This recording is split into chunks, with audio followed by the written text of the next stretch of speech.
Our next speaker is Jeanne Oterson, who is the Public Policy Director for Health Professionals and Allied Employees, representing thousands of nurses throughout the state and other medical staff, and who has been a long-time fighter in the area of healthcare for all. Jeanne, thanks. Thank you. Good afternoon. Again, my name is Jeanne Oterson, and I'm with the Health Professionals and Allied Employees. We represent 12,000 nurses and healthcare workers, medical researchers, social workers, caregivers throughout the state. So our members are what I often call the canaries in the mines of healthcare. We've been the first ones to see what happens when our healthcare system deteriorates under insurance company policies that restrict care and that have really resulted in a fractured system of care. Few of us anymore can count on quality, affordable, accessible care when we need it in our own communities. We're traveling further for it. We're often, even when we're insured, subject to so many denials.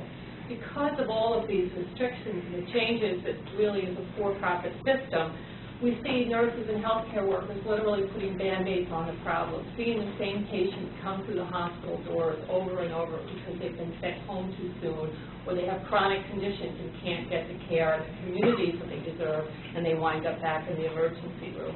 We see what that does to the hospitals as well as the patients, because when insurance companies deny payment for this care, the doctors suffer, the nurses, the patients, and the hospitals as well, so that we see hospitals closing, at least in part, due to the changes in the insurance industry, everything from unregulated surgery centers to the denials of claims. The results are, as I said, hardships on the hospitals and patients alike. We're working in hospitals that no longer deliver just basic care like labor and delivery.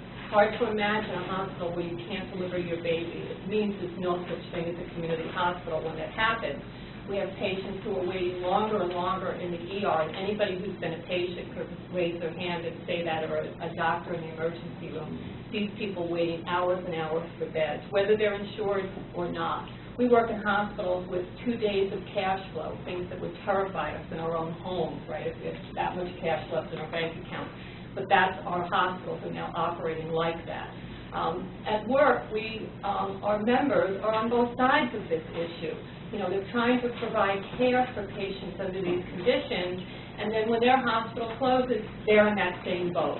We have members who have had cancer, ongoing chronic conditions. When the hospital closes, they are now without insurance, looking for somebody who will pick them up, working 3 or 4 jobs to try to cover thousands of dollars a month in care that they could have gotten. We're working in hospitals that are good employers and provide care, and like any other employer who provides insurance, they're at a competitive disadvantage with employers who don't, and they can't survive under the costs and the restrictions. Also, it's not just about not enough money in our healthcare system, but it's where that money goes, and it's not going to the care, and there's no accountability and oversight in the system. We see hospitals cutting back on staff, cutting services in order to chase the dollar, even while they're building and expanding so that they can get the competitive edge fighting for that insurance contract. Every nurse, and I have one of our best nurses here with us today from Bergen Regional who's seen exactly what's happening in the healthcare system, they enter that profession to provide care to their patients. That's what their dedication is. But what nurses are finding and other health professionals, without choice, without oversight, without a standard for care, we can't live up to our own ideals. And we're seeing a shortage. We're seeing people flee the professions because they can no longer provide the care that they went into that profession, whether they're a nurse or a doctor or a social worker. That's why our union has joined Healthcare for America Now. Now can't come too soon for ourselves or our patients. Thank you.